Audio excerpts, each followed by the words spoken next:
Welcome to the FanDuel Punch Out. I'm Jason Gilbo, JGilbo11, taking a look at tonight's 15-game slate. Definitely a good one for hitters. There are still some pitching on tonight's slate. Obviously, Lester, Syndergaard, Verlander are kind of taking the hill. So, outside of that, I mean, you got a lot of average arms, definitely some poor arms to kind of target. So, should definitely be one that could be a high-scoring one, especially given there is a Coors game with two really bad pitchers on the hill. So, we'll definitely dive into that one later on. First one, Pirates and Reds, Jameson Taillon versus Anthony Desclafani. Really, overall, the Pirates are kind of an unappealing matchup for the Reds there. Anthony Desclafani is the guy who's good against right-handers, lefties. He struggles a bit against. Obviously, Polanco at 4-1, still a little out of my price range. But given the fact that Desclafani, 347 WOBA allowed to lefties, 1.31 home runs per nine is obviously intriguing. And obviously should be at pretty low ownership just given the fact that it is a 15-game slate. And McCutcheon's the other one here, 3-1. Obviously, there's still some upside with him. We saw it the other day. But overall, I mean, it's a lot of bust games from him to kind of get that one. So you're kind of just solely chasing him at this point, trying to get that big game out of him because who knows when it's going to come again. So obviously a low ownership play. Starling Marte at 3-4. The price tag is okay. It's not the best matchup, so that's the thing. Desclafani really is tough on righties, so I'm not really looking to use this Pirates team, nor am I really looking to use this Reds team on the road. The price tags, I mean, Adam Duvall is obviously 3-5 is intriguing. Taillon has been good against righties, but obviously there is some home run potential, 1.42 home runs per nine so far in his young career. I'm okay with the Duvall. I'm okay with the Billy Hamilton at 3-2 for a stolen base upside, but overall this game is pretty lackluster, especially given it's in PNC Park. Giants and Nationals next, Jeff Samardzija versus Gio Gonzalez. I don't mind some of the price tags for the Giants right-handed bats. Obviously Pagan, Pence, Posey are certainly intriguing, and even Crawford at 2-8 has potential for some GPP upside against the lefty. You look at Gonzalez, I mean, pretty average against right-handed bats, 323 WOBA allowed, 0.74 home runs per nine. Does have an average ground ball rate, gives up an average hard ball rate around 32%. So I'm okay with taking those bats. It's definitely an upgrade as far as Park getting out of San Francisco.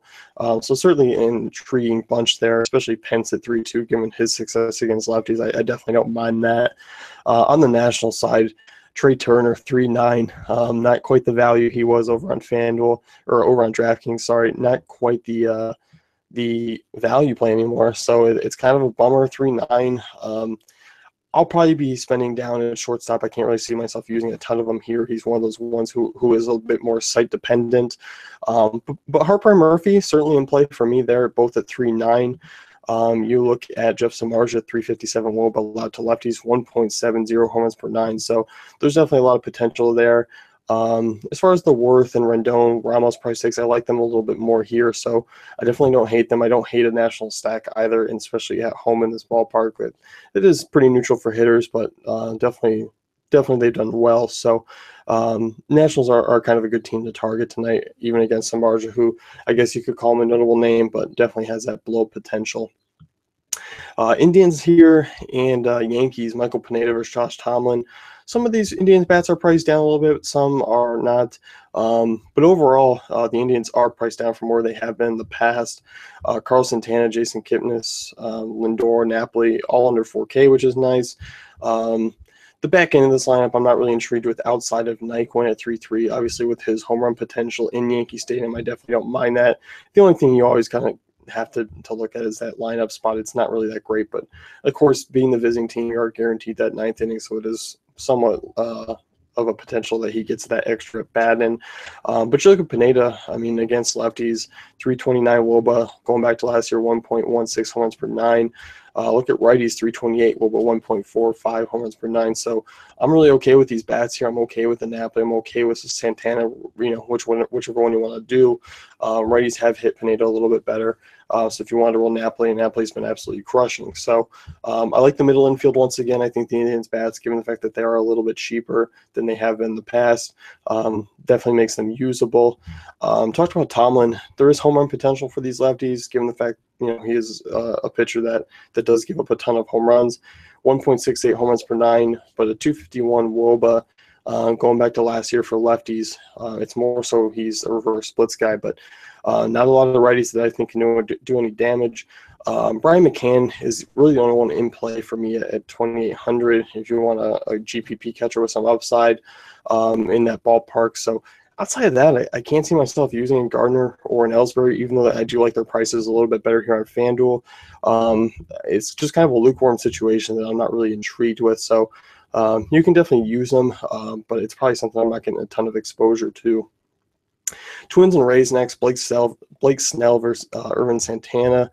As far as the Rays prices go, Brad Miller 3,500 priced up a little bit more here. I still don't mind him. And him and Dickerson 3-2. Certainly intriguing against Santana, obviously, just given there are a couple lefties in that lineup that can do some damage. But overall, Santana's not, a great arm, but he's not a bad one either. I think in that ballpark, he'll do okay. So I'm kind of limiting myself to the Rays, just kind of the usual lefties you like to target against right-handers there. Don't really feel comfortable paying and Evan Longoria at 3,700 or Forsythe leading off at 3-1. Kind of a different story with those right-handers. As far as the Twins bats go, with the lefty there, Blake Snell. Obviously, Snell's a guy who's a good left-hander, and there obviously is some upside for some of these Twins offensive players, like a Vargas, like a Sano, like a Dozier, who you can look at those right-handed guys against the lefty, but it's definitely just a GPP move. You're just kind of hoping that those Twins upside bats kind of continue here after really the recent stretch that they've had. Mets and Tigers here next. Justin Verlander versus Noah Syndergaard. This is something I'm staying away from for hitters. Two of the better pitchers on the night. So I'm just kind of staying away. I don't expect a ton of runs. Both these teams are right around the 3.5 mark. So I'm definitely staying away. Comerica Park, not the greatest park to hit in, but not the worst either. More neutral. So at these prices, I kind of just rather go elsewhere and phase guys in better spots for sure. Rangers and Astros, and this one's definitely an intriguing one. And I like some of these Rangers price tags against Keuchel. And you look at Keuchel, obviously, has come around of late. The quality starts have been back there, but still some potential for some of those right-handed bats, especially like an Adrian Beltre at 3K, and Ian Desmond at 3.5, Luke Roy at 3K. I definitely don't mind those three right-handers against Keuchel, especially in that ballpark. And I know the Rangers' projected total is fairly low, but I do think it's still something to look at. Outside of that, really not looking at any other bats here. You can jump to the Houston side, though. I know they're not great against lefties, but there still are three guys that do have good numbers against left-handers. George Springer, 4-1. Definitely priced up. Same thing with Altuve. I do like the Evan Gattis price tag at 3K. And Perez doesn't miss many bats. 345 Woba going back to last year. Does keep the ball in the park, but a really low strikeout rate of just 10%. So, crafty lefties, that's something that you kind of look to stay away from, like a guy like Happ. But guy who doesn't miss many bats like Perez is certainly something to fire up upon. White Sox and Orioles, this is a similar game where Baltimore, some of those guys are priced up, like Davis and Machado are priced up a little bit more, but kind of like Trumbo at 3.6, Adam Jones at 3.3, and even the rest of those bats there. I don't mind Wieters at 2.9 either. Friendly ballpark in U.S. Cellular. You look at Miguel Gonzalez, 340 Woba going back to last year, 1.38 home runs per 9 to lefties. Certainly intriguing with Davis and Wieters. Obviously, Davis is just solely a GPP play. Hyun-Soo Kim, not quite the dive down option I want, so I'm kind of just using him strictly on DK. And then you even look at right-handers. 320 Woba, 1.110 home runs per 9. So, like the Orioles offense, I do like their prices. They're definitely cash game viable outside of Chris Davis. As far as the White Sox go, I do like the value of some of those left-handed bats, like a Melky Cabrera at 3K, Adam Eaton at 3.5, Justin Morneau at 2.7. Just because you look at Giovanni Gallardo struggles with lefties, nearly a 350 Woba going back to last year, 1.13 home runs per 9. So I'm certainly intrigued with those lefties. I'm kind of staying away from everyone else, though. Blue Jays and Royals next, Dylan G versus Francisco Liriano. And once again, Liriano making his debut not in Toronto, but for Toronto against the Royals. Really curious to see how he does in the American League, this year to kind of finish things out, especially pitching in the AL East, but obviously facing the Royals tonight, who are a decent team against righties or against lefties. Cuthbert certainly intriguing at 2,500. Lorenzo Cain at 3K is something I like quite a bit. Morales, Perez, certainly intriguing prices for some of these guys. And the Royals are projected for over 4 runs. And obviously, Kauffman Stadium's not anything spectacular for park factors. You'd probably like this a little bit more if it was in Toronto. But at those prices, they certainly are worth a look. And you look at Liriano, who, obviously things are balanced out with last year, but 313 WOBA, if you want to go back all the way to 2015, up over 330 to righties this year. So this year has definitely been a struggle, especially away from PNC Park. So really curious to see how he does in that first start.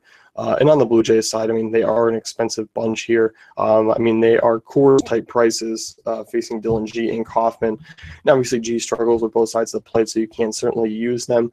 They are intriguing pay-up options. Obviously, not the greatest park factors in Kauffman, but the Jays definitely do have some potential there, but definitely no value to kind of really dive into. So just the usual names, the 1 through 5 there. Bautista, Donaldson, E5, Saunders, Tulowitzki, you can definitely take a look at and then work them into really GPPs and cash games if you wanted to.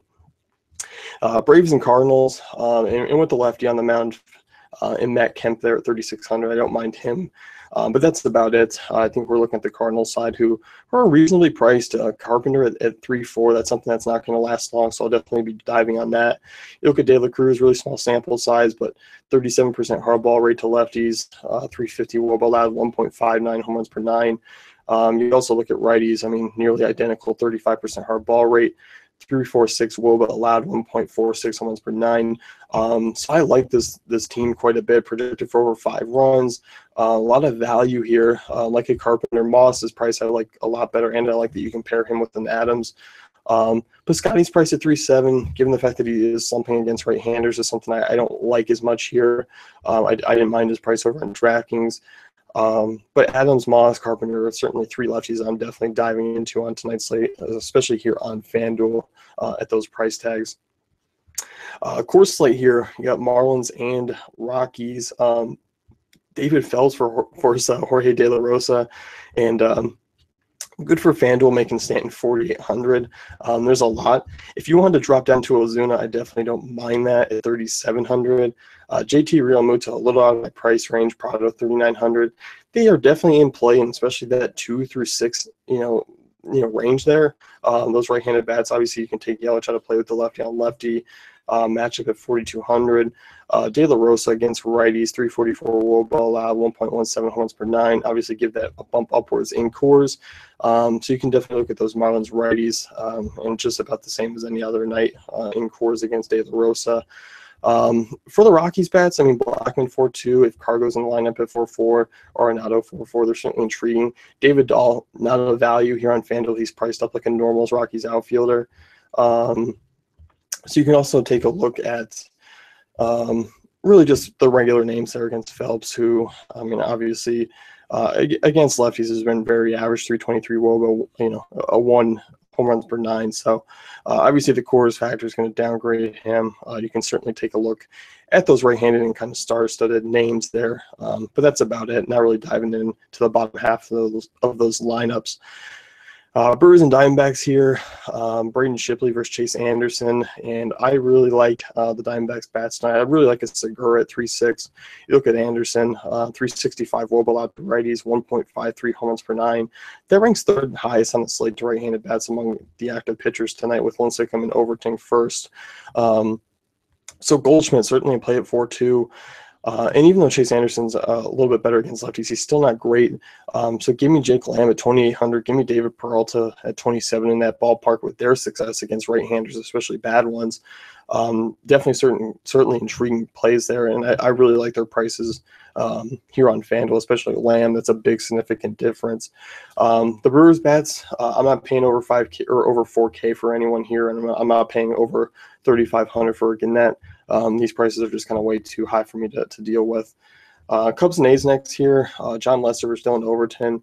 Javier Baez is a guy who I like in this matchup here at 2,700. A lot better price here on FanDuel to use.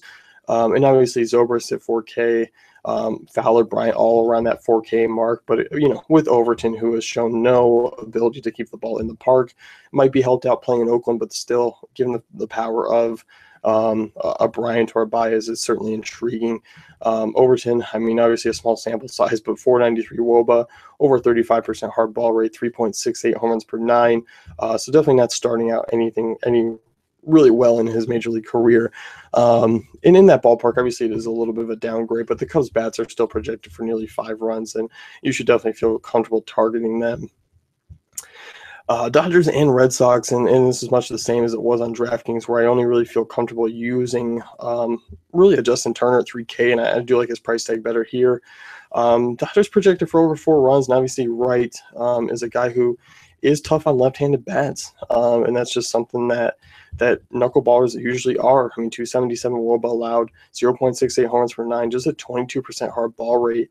I can't really justify using any of these Dodgers bats. And obviously, of course, you can look and say, oh, lefty-righty matchup and feel okay about it, especially with the Seager, who's on fire. So Seager's the only lefty that I might take a stab at. It's really just him and Turner that I feel comfortable using.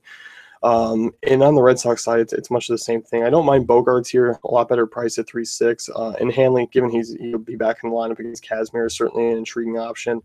But don't like paying 4 or 5 for a bets, and I don't really like diving down to any later guys in this lineup. So this Red Sox West Coast swing is something that we've kind of stayed away from. There really hasn't been a ton of offensive production really from them and their opponents. So definitely staying away. Angels and Mariners here, Felix Hernandez versus Tim Lincecum, and this one is certainly intriguing as far as the Mariners going up against Lincecum. Bad against lefties, bad against righties, and really 1 through 5 is certainly in play. Aoki, Seth Smith, not quite the dive down values, but still right around that 3K mark is certainly intriguing. And obviously when you have Cano, Cruz, and Seager, really a nice 3-person stack there. Even you can add in Seth Smith if you want to go the full 4. You just look at Lincecum. I mean, really struggles with lefties, struggles keeping the ball in the park. Even righties have hit him harder. But, a guy like Nelson Cruz, I know we usually target him against lefties, but given the fact he's facing a bad Tim Lincecum at this point in his career, you can definitely give him a look. So love the Mariners' potential there in that ballpark that has been a little bit home run friendly this season, and Lincecum will certainly help. As far as the Angel side goes, facing Felix Hernandez, I don't like paying Mike Trout when I can pay other options in better spots. Hernandez is a guy who has done well against the Angels throughout his career. That no one really has a ton of success. And I know the Angels have been better, but I'm not really looking to use them here. Padres and Phillies battle of the 2 worst offenses, and you can definitely take a look at really a couple bats here in a surprising fashion. Frederick, I mean, a lefty who's really not a good one, and you can definitely take a look at Alter. Michael Franco is a guy who I'm intrigued with at 3,200. Same thing with a Rupp. I definitely don't mind those bats. There's some value there. Obviously, not the greatest ballpark factors, but I think if you wanted to get one value from this team, I definitely don't mind it. Alter 2,600 is certainly the cheapest one, but the other guys are definitely pay down options in comparison to their positions. Hellickson is a guy who has struggled with lefties. 342 WOBA, 1.35 home runs per nine. So looking at this Pirates lineup, I'm off today. Padres lineup, Ryan Schimpf at 2,900, obviously not quite the punt option anymore. Alex Dickerson at 3K, but those are 2 lefties that definitely could do some damage off of him. But you also could see Hellickson coming out and throwing a pretty decent start as well, which I do expect him to. But if you do think he's going to go kind of unscathed, those probably are the bats that you can look at to do the damage. So that's going to wrap things up with the FanDuel Punch Out. Be sure to check out dailyfantasycafe.com for all great tools and content.